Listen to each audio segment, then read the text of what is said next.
मंजिल इंसान के हौसले आजमाती है, सपनों के पर्दे आँखों से हटाती है।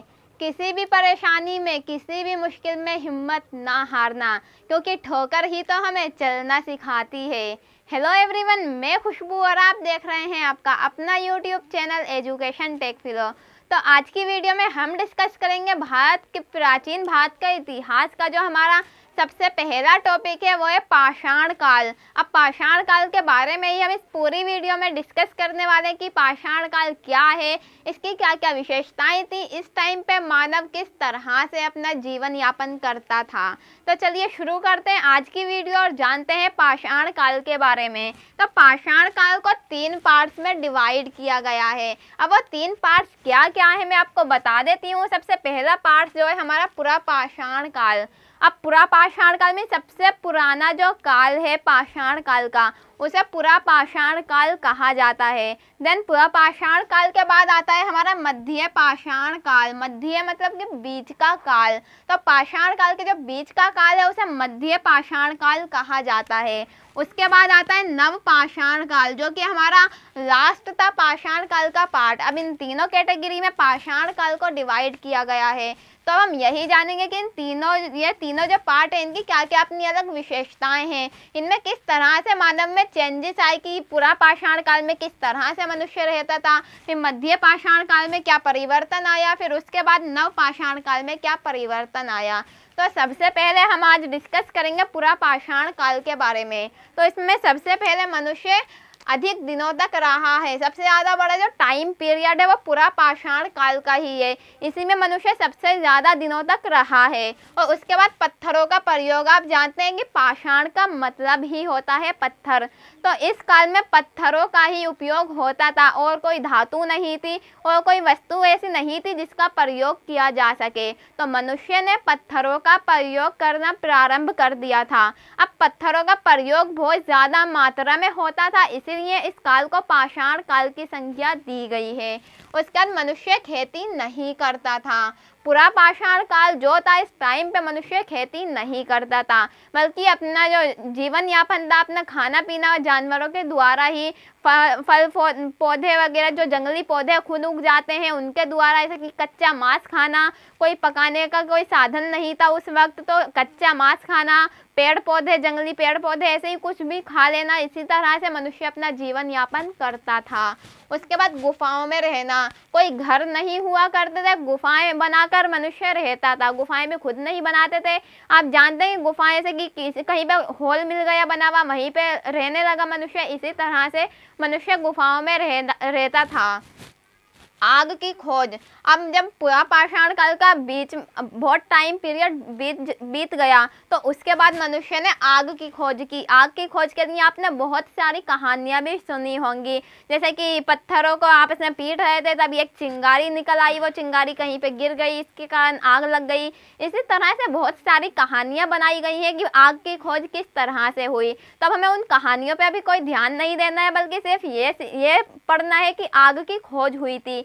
कब हुई थी? पूरा पाषाण काल में हुई थी। और आग की खोज से आप जानते हैं कितने ज़्यादा बेनिफिट हुए। आज भी हम आग का प्रयोग करते हैं, कितनी ज़्यादा मात्रा में हमारा खाना पकता ही इसी उस पे है कि आग की वजह से ही हमारा खाना आज पकता है। अगर आग की खोज ही नहीं होती तो हम किस तरह से अपना खाना बनाते। उसके बाद औजारों का निर्माण, अब शिकार करना है, जब जानवरों को खाना ही था तो जानवरों को मारना भी था। अब जानवरों को मारने के लिए कोई साधन तो होना चाहिए था, तो उस साधन के लिए क्या करा मनुष्य ने?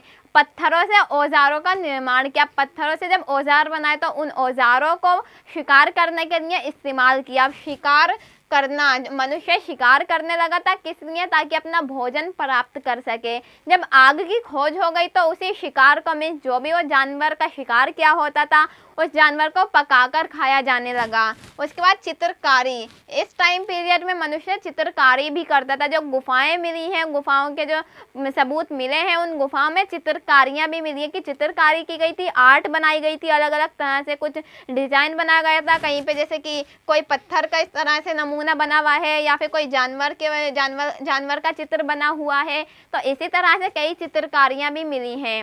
उसके बाद अंत में जलवायु परिवर्तन, जब पूरा पाषाण काल का अंतिम समय आ गया। जब मध्य पाषाण काल शुरू होने वाला था तभी जलवायु में परिवर्तन हो गया। अब जलवायु परिवर्तन होने से पहले क्या था, मनुष्य नमी वाले इलाके में रहता था जहाँ नदी पास में होती थी। आप देख सकते हैं, मैंने मैप में आपको दिखाया है, पूरा पाषाण काल जो है वह हमारा दक्षिण भाग है, भारत का दक्षिणी भूभाग है पूरा पाषाण काल। इसमें कौन कौन से एरिया थे, ताप्ती, नासिक, पुणे, भीमा, कृष्णा, कावेरी, कुर्नूल। तो अब आप देख सकते हैं कि ये सारे एक नदियों के नाम हैं। तो इस टाइम पीरियड में यहाँ पे बहुत सारी नदियाँ हुआ करती थी। मीन्स मनुष्य उस टाइम में नमी वाले इलाके में रहा करता था। बट पूरा पाषाण काल का अंत होते होते जो हमारा जलवायु थी उसमें जलवायु में परिवर्तन आने लगा, जलवायु चेंज हो गई। और जब जलवायु चेंज हुई तो हमारा मध्य पाषाण काल शुरू हो चुका था। फिर क्या हुआ, तापमान में बदलाव आया, गर्मी बढ़ी। जब जलवायु परिवर्तन हुआ तो तापमान में बदलाव आ गया। पहले नमी वाले इलाके थे, पर इसके बाद जब तापमान में बदलाव आया तो गर्मी बढ़ने लगी, गर्मी ज़्यादा हो गई। अब गर्मी के होने से क्या हुआ, कृषि की शुरुआत हुई। आप जानते हैं जहाँ पे बहुत ज़्यादा नमी होती है वहाँ की मिट्टी ज़्यादा उपजाऊ नहीं होती, पर जहाँ पर गर्मी होती है वहाँ की मिट्टी उपजाऊ होती है। तो मिट्टी के उपजाऊ होने से कृषि की शुरुआत हुई। कृषि करना सीख गया मनुष्य। जो गेहूं धान जैसे फसलें उगी तो मनुष्य ने जो गेहूं धान जैसे फसलों को उगाना शुरू कर दिया, कृषि करना सीख लिया। उसके बाद गुफाओं में रहना, मध्य पाषाण काल में भी मनुष्य गुफाओं में ही रहता था। और उसके बाद मनुष्य पशुपालक बन गया। अब जब फसलें उगाई उसके बाद मनुष्य ने पशुओं को भी पालना शुरू कर दिया। तो मध्य पाषाण काल में ही कृषि और पशुपालन दोनों का प्रचलन बढ़ा था। अगर आपके एग्जाम में पूछा जाए कि कौन सा काल था वो जिस टाइम पे कृषि और पशुपालन का उत्पादन बढ़ा था, तो वह मध्य पाषाण काल था। उसका टाइम पीरियड क्या था, 800 ईस्वी पूर्व से 400 ईस्वी पूर्व, लगभग 400 साल में हमारा कृषि और पशुपालन बहुत ज़्यादा विकसित हुआ था। उसके बाद खेती के साथ साथ मछली पकड़ना, शहद जमा करना, शिकार करना आदि कार्य भी करने लगे थे लोग। क्या क्या कार्य, आप बहुत अच्छे से ध्यान रखिएगा इन कार्यों का कि खेती के साथ साथ मछली पकड़ना, शहद जमा करना, शिकार करना, ये सब कार्य भी मनुष्य बहुत ज़्यादा मात्रा में करने लगे थे। अब इसके बाद हमारा आता है नव पाषाण काल। अब नव पाषाण काल में क्या क्या हुआ वो अब हम जानेंगे। फिर बीज बोने लगा।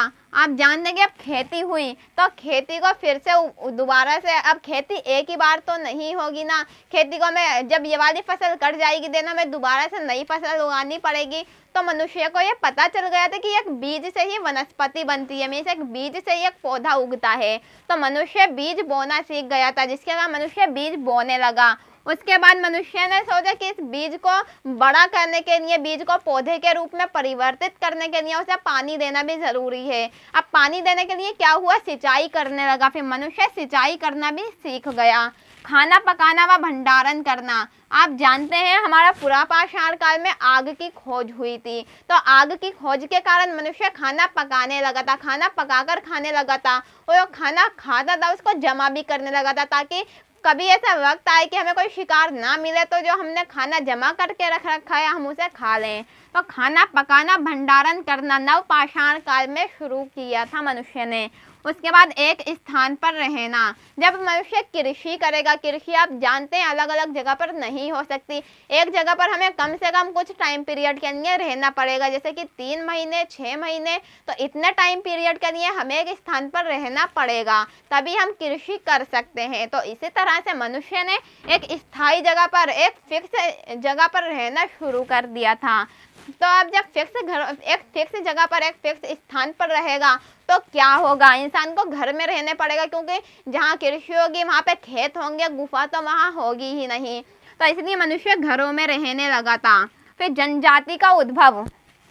अब जनजाति का उद्भव क्या है, जब इंसान घरों में रहेगा, वो एक जगह पर रहेगा, इट मीन्स बहुत सारे लोग एक जगह पे इकट्ठे हो जाएंगे। तो उन बहुत सारे लोगों के इकट्ठे होने से जनजाति का उद्भव हुआ।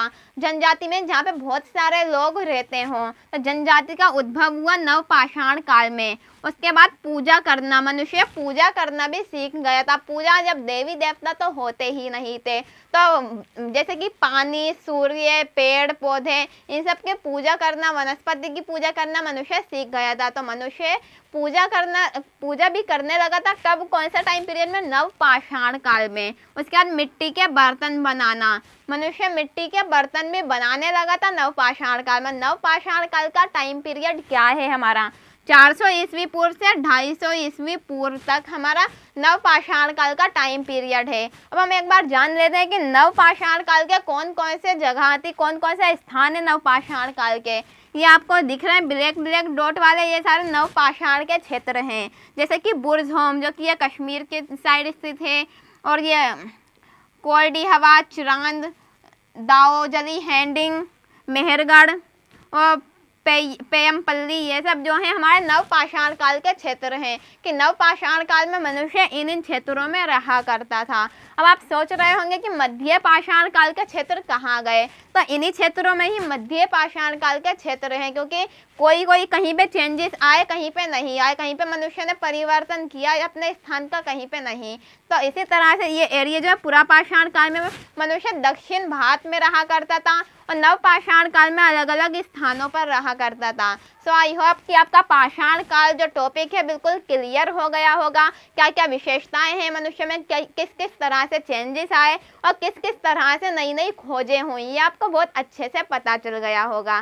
सो आई होप कि यह वीडियो आपके लिए बहुत ज़्यादा यूजफुल रही हो। So thank you for watching education tech flow.